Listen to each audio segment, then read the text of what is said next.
Hi guys, James at RampantLionReviews again for you today with another beer review. For this one we are going to return to America and to one of the best craft beer states over there, of course. That is Colorado. California and Oregon are pretty awesome too, but Colorado holds its own. And for this one we are going to return to Longmont, and it's a very long time since I've reviewed a beer from this brewery. So we're going to go to Left-Hand Brewing Company, and tonight we're having a taste of their Fade to Black Volume 1, which is an export stout, an Imperial stout really, but this one comes in at 8.5% and it's rated at 97 on ratebeer.com. And as I say, that website very rarely leads you wrong when it comes to craft beer, so I'm really very much looking forward to this beer. And of course it's named after the Metallica song, so it should be pretty damn awesome. So anyway, as is usual with my beer reviews then, I'll tell you a bit about the brewery. If you want to get straight to the tasting, just fast forward. All the usual website links are in the video description below. That's the brewery website, the link to my other Left-Hand Brewing reviews that I've done for you before. Hopefully I can add more in the near future.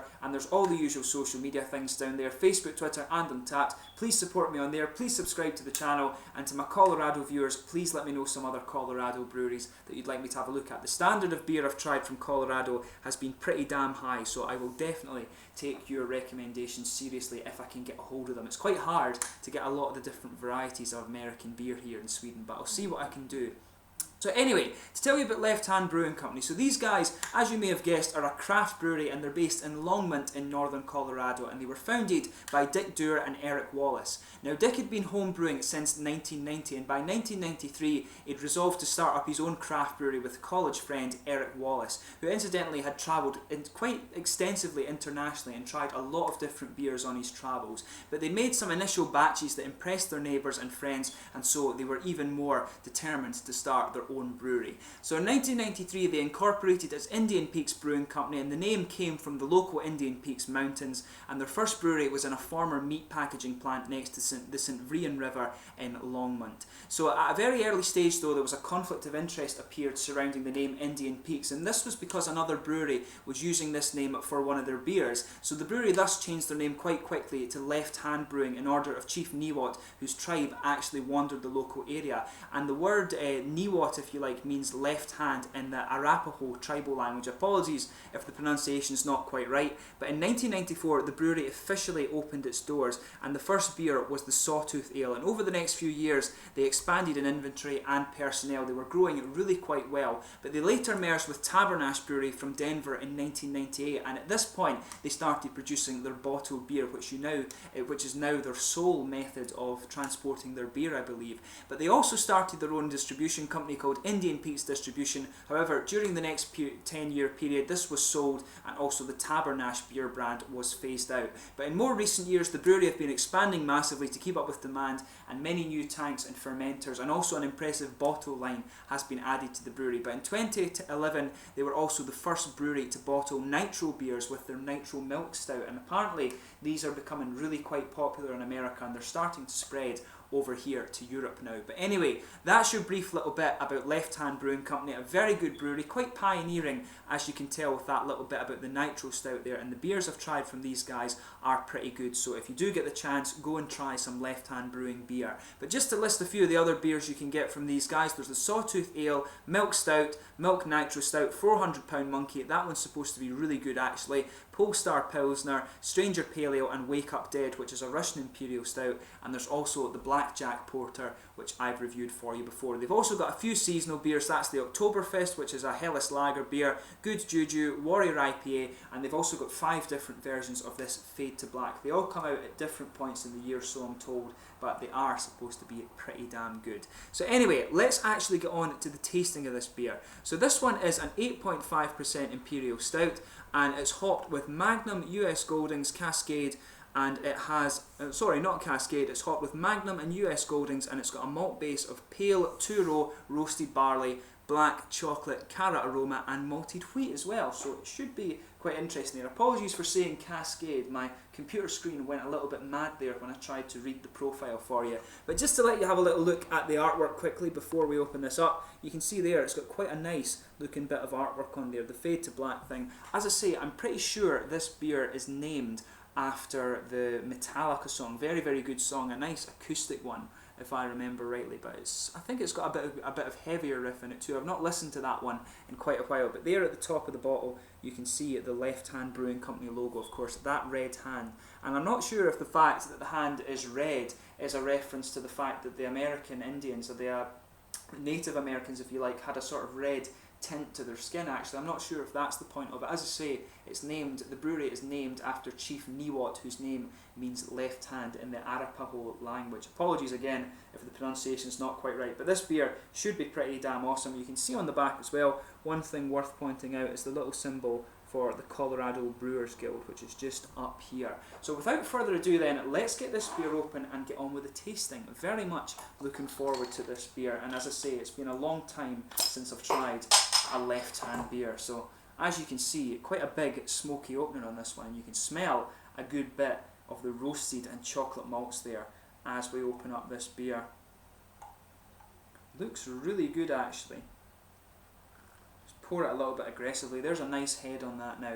I'm not sure if this beer is actually available in America or if it's an export only one, but it's supposed to be pretty damn good anyway. A lot of the reviews I saw from this one were coming from here in Europe, so I'm not sure if this one is actually available in America or it is an export only. But as you can see, this beer is poured a really nice dark ebony rosewood colour. There's about a 2/3 finger of a frothy beige tan head. If I put my fingers behind it there, you can see there's no transparency to that, most likely because of the colour of it. Some big bubbles sticking towards the side of the glass and a few little ones just going up towards the bottom of the head there. Maybe one or two little bits of sediment, but otherwise very, very attractive looking beer. If I shine the light through it, it does have a little bit of a ruby edge to it, but other than that, it's almost completely black. Ebony rosewood colour, like I say, very, very attractive looking beer. So let's have a little look at the aroma on this one. The head is actually just fading away to be a very thin foamy layer, but as I always say, it's always worth giving your beers a good smell before you actually dig into them.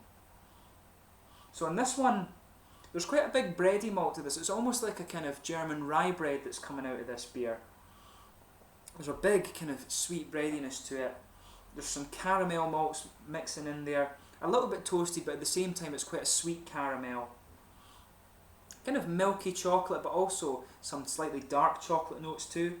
I always find that dark chocolate comes out with a bit of a red fruity ester, and you can pick up a little bit of that in this beer. There is maybe just a little bit of a candied fruit or kind of raisin note off this one. You can pick up these red fruity esters just a little bit. Definitely a touch of kind of earthy hop characters as well, which comes from the Goldings incidentally. The Magnum I remember being a little bit earthy, but it's a little bit more grassy as well actually. Kind of grassy, slightly floral, if I remember correctly.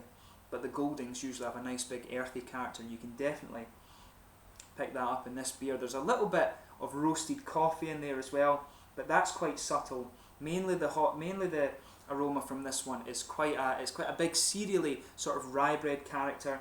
There's a good bit of earthy hop in there, and you can pick up the sweeter caramel and chocolate in there. A little bit of licorice maybe as well, but overall very, very nice smelling beer. So it's always worthwhile picking out the different aromas in this beer before you taste it. And this one, usually these beers like the Imperial Stouts and the Imperial Porters, there's a lot going on, so do check them out. But without further ado then, let's get stuck into this beer. So this is the Fade to Black from Left Hand Brewing Company in Longmont in Colorado. My first review from these guys in about 2 years or so, so let's get stuck into this one. Skål.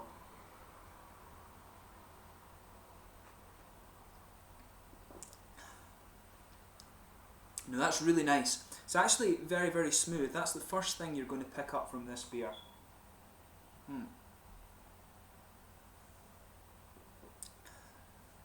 But as I always say, before you actually try and dissect the flavour too much, sugar it around your palate a little bit and let the whole mouth adjust to this beer. That way you'll get a better idea of the whole scope of the flavour in these kind of beers.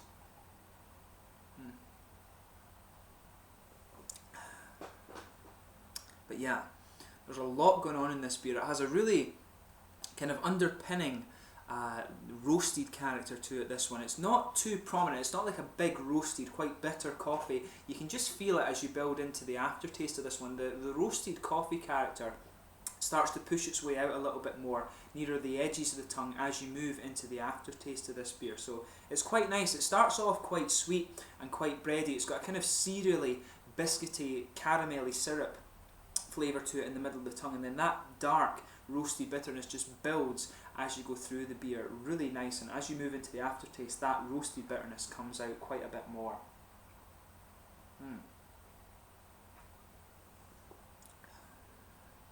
Yeah, the middle of your palate is just blanketed with this really nice bready character. It just goes right over the middle of your tongue. There's a little bit of a biscuity, slightly cereally flavour in there. Nice, almost like a sort of German rye bread character. And on top of that, you've got the sweeter, kind of milky chocolate flavours in there, and some of the caramel too. It does have a bit of a toasted element to it as well, but the more roasted elements of the malt flavour start to come out, as I say, when you're starting to move more into the aftertaste. This is a really nice beer, this. Fully deserving of its rating of 97, I think.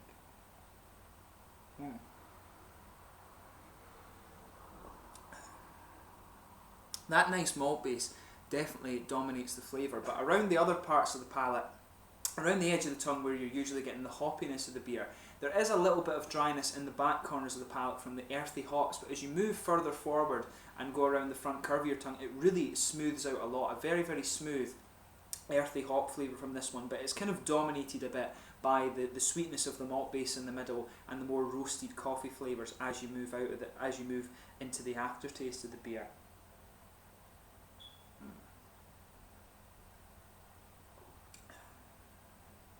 If you move just behind the very front curve of your tongue too, there's a nice slightly oily bubble there, and there's some of the red fruity esters in that beer. It's really nice. It's a kind of slightly figgy, very light figgy, but also a bit of a kind of slightly red candied fruit. As I always say in these videos, it's the sort of the Haribo heart sweets, the kind of red part of those.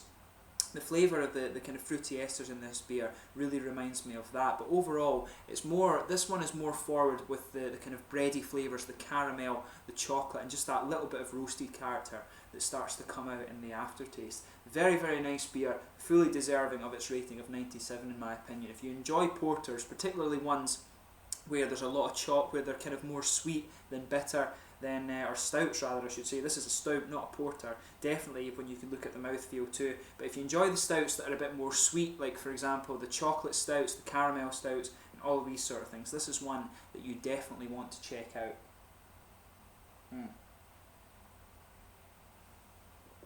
Yeah, really, really nice beer. If you get the chance, check them out. All of the Left Hand Brewing beers are rated pretty highly, so pretty much you can go to this brewery and pick out a style that you enjoy, and you will enjoy it. As I say, if you like sweeter, more sweet kind of chocolatey stouts with just a little bit of roasted character, you will enjoy this one.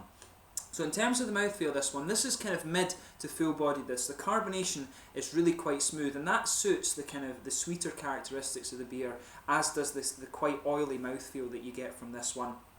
As I said in the tasting, it's got a really kind of sweet malty character. There's actually a little bit of nuttiness in there as well, which is a good little compliment. But there's a good bit of roasted character that starts to push its way out as you move into the aftertaste.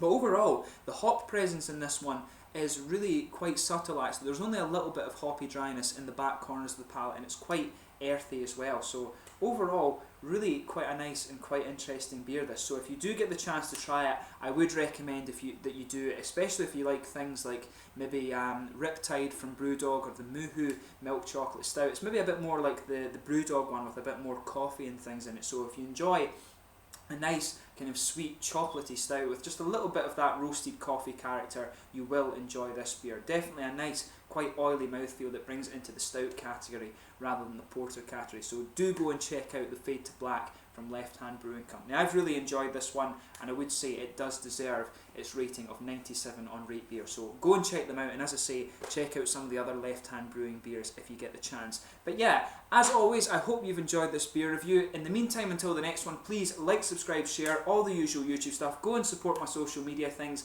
If you have tried this beer before, let me know your own thoughts in the comments section below. Always interested to hear from you guys that are watching the videos. And as I said at the start, my Colorado viewers, please do let me know some other Colorado beers you'd like me to try, and hopefully I can get a hold of these. But I hope you've enjoyed this review. Go and check out Left Hand Brewing Company, and please subscribe to the channel. I'll catch you soon with my next beer review. Some interesting American ones coming up, so do stay tuned. Slàinte.